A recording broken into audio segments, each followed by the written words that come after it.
Je suis JB Kouadio de Le Nouveau Réveil.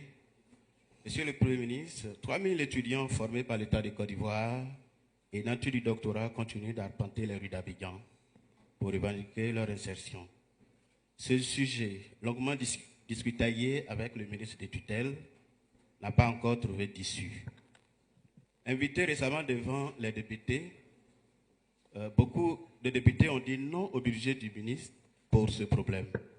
J'ai donc envie de vous demander quelle pourrait être l'issue de ce problème, ou encore quelle est la position officielle du gouvernement. Merci.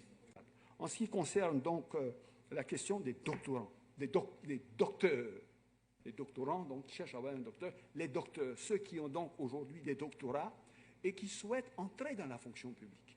Voilà. Ils souhaitent entrer dans la fonction publique, ils souhaitent qu'ils ont été à l'école, ils ont fait des diplômes, normalement même c'est le sommet. Donc, si tu es arrivé là-bas que tu n'as pas de travail, là, maintenant, on fait quoi? Oui, en fait, c'est ça le problème. Bon. Ceci dit, j'ai beaucoup d'empathie. Je crois que je ne veux pas prendre le problème. Il ne faut pas donner le sentiment que je veux le prendre, je dirais, de façon humoristique. C'est un sujet sérieux. Des jeunes qui sont nos enfants, qui sont nos jeunes frères, qui, pendant de longues années de leur vie, ont fait des études sérieuses, ont passé le DUG, ont passé la licence, ont passé le master, sont allés, je dirais, au troisième cycle, ont fait le doctorat et aujourd'hui ont un doctorat et qui veulent travailler, ils estiment que c'est légitime. Et je pense que vouloir et s'attendre à trouver un travail, moi aussi je suis d'accord avec eux, c'est légitime. Maintenant, avoir ce travail, c'est là que se pose véritablement le problème de fond. Est-ce que c'est la responsabilité de l'État? Est-ce qu'on est obligé de travailler dans la fonction publique? Pour moi, qui ai eu l'opportunité à un moment donné de ma vie de faire un tour à l'étranger, si vous allez aux États-Unis, le plus grand nombre de personnes titulaires des doctorats ne travaillent pas dans les universités. Si vous allez à Stanford, à Palo Alto, vous avez des centres de recherche dans lesquels il y a 2000 docteurs, 2000, dans un seul labo. Il y a des bureaux cloisonnés qui cherchent. Ils sont dans le privé, ils ne sont pas dans la fonction publique. Ils peuvent prendre du temps pour aller faire de la recherche, on demande après eux, mais leur travail, c'est dans le secteur privé. Donc, je pense que l'État aide, éduque pour qu'on obtienne un diplôme. Et il y a des gens, leur diplôme, ça ne commence pas par le doctorat. Le CEP est un diplôme. Le BPC est un diplôme. Le bac est un diplôme. C'est vrai qu'on l'oublie quand on a eu le diplôme suivant, mais c'est un diplôme, gardez-le, on ne sait jamais. Le maths, la maîtrise est un diplôme. Mais pour nous qui avons eu la maîtrise, comme moi, à l'Université de Côte d'Ivoire, j'avais la faculté, je le disais d'ailleurs la dernière fois aux étudiants avec lesquels nous nous entretenions avec monsieur le ministre en charge de la jeunesse, lorsqu'il s'agissait de les aider à faire leur première stage, j'avais un choix. Arrivé en maîtrise, j'avais un prof ici à l'Université d'Abidjan qui m'a dit qu'à l'âge où il avait, il était plus sûr de continuer à enseigner. Il souhaite donc que j'aille dans son université d'origine, qui est à Bordeaux, pour faire un doctorat en mécanique des fluides et de revenir à Abidjan pour pouvoir le remplacer, avoir ce poste de doctorat qui me permettrait certainement d'avoir une chaire, puisqu'il n'y avait pas à avoir beaucoup de compétition à un moment ou à un autre. Ou alors, après ma maîtrise, j'avais le choix d'aller faire un diplôme qui est celui d'ingénieur. Il fallait que je voie. Donc, aller avoir un doctorat est un choix. Tous ceux qui ont une maîtrise peuvent décider de chercher à avoir un doctorat. D'autres peuvent dire, ah, le doctorat, on ne sait jamais. Je vais faire quelques années d'études de plus. Ce n'est pas évident que je puisse avoir un poste d'enseignant-chercheur. Donc, je préfère m'arrêter à la maîtrise, aller chercher un travail dans le secteur privé.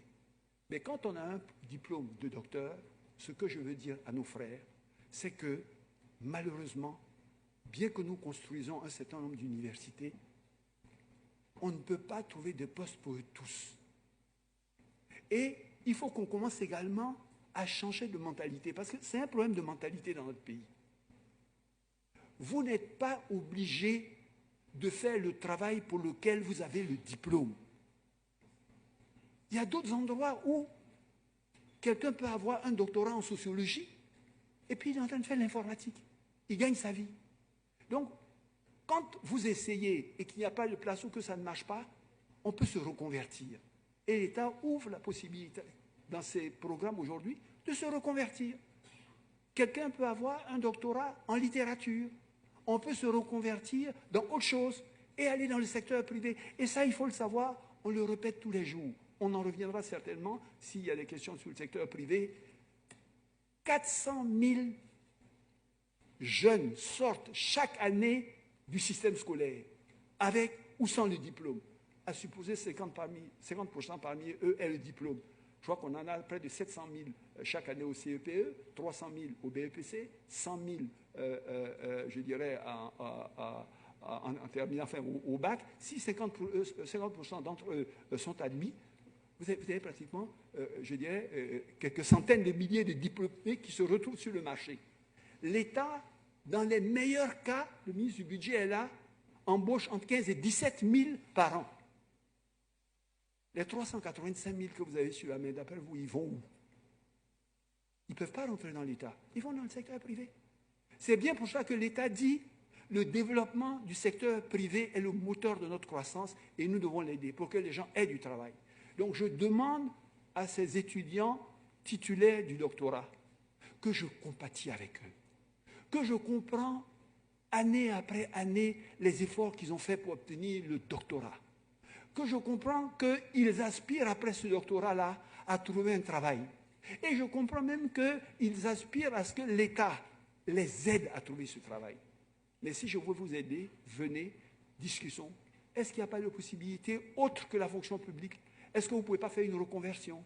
Est-ce que vous ne pouvez pas faire ceci ou cela? Je crois qu'il y a des opportunités innombrables qui sont là. Est-ce que vous ne pouvez pas créer une entreprise vous-même si on veut vous assister? Je crois qu'il y a beaucoup d'opportunités. Si vous faites des benchmarks sur d'autres pays, vous allez vous rendre compte que le doctorat est un diplôme qui ouvre la porte à beaucoup de choses. Et c'est d'autant plus facile de vous reconvertir que vous avez fait des études avancées. Vous avez acquis des aptitudes qui, demain, si on dit qu'on vous vous formez en informatique, contrairement à ce que vous croyez, avec les logiciels d'aujourd'hui de 4e ou de 5e génération, c'est extrêmement facile. On peut vous transformer, on peut vous changer en informaticien. Vous pouvez monter une boîte de logiciels, recruter des gens, développer des softwares, avoir des marchés, devenir un grand nom. Donc je crois que, vraiment, il faut qu'ils soient fiers d'eux d'avoir d'abord obtenu ce doctorat. Il faut qu'ils croient en eux, en leurs talents. Il faut qu'ils soient convaincus qu'il existe sur le marché des possibilités, en dehors simplement d'être à l'université enseignant-chercheur, d'avoir d'autres opportunités de travailler. En tout cas, nous, on est prêts, avec M. le ministre en charge de la recherche scientifique, de les aider à les réorienter dans les passerelles qui existent pour pouvoir se reconvertir dans d'autres filières, pour pouvoir les aider dans les secteurs privés qui se développent, pour voir où on peut les insérer. Mais que ce soit des doctorats, des gens qui ont le doctorat, que ce soit des gens qui ont la maîtrise, que ce soit des gens qui ont le bac, que ce soit des gens qui ont le BPC, le souci majeur du président de la République, c'est de dire la jeunesse. Cette jeunesse talentueuse, créative, dynamique, c'est la richesse de la nation. Mon souci majeur, c'est de les insérer dans la vie active pour qu'ils puissent mener une vie décente, épanouie, et que ça puisse permettre d'avoir un environnement de paix et de stabilité nécessaire au développement du pays. C'est son souci majeur. Donc, l'emploi, le ministre de la Jeunesse est là, le ministre de l'Enseignement technique est là, tous les ministères qui sont là, y compris le secteur privé, que maintenant nous avons décidé chaque année dans nos séminaires gouvernementaux de recevoir pour les écouter, pour voir comment on peut les aider, comment on peut avancer ensemble, parce qu'ils sont le creuset principal de recrutement des jeunes que l'on forme. Donc, messieurs, les docteurs, vous avez discuté avec votre ministre en charge de l'enseignement supérieur, continuons les discussions.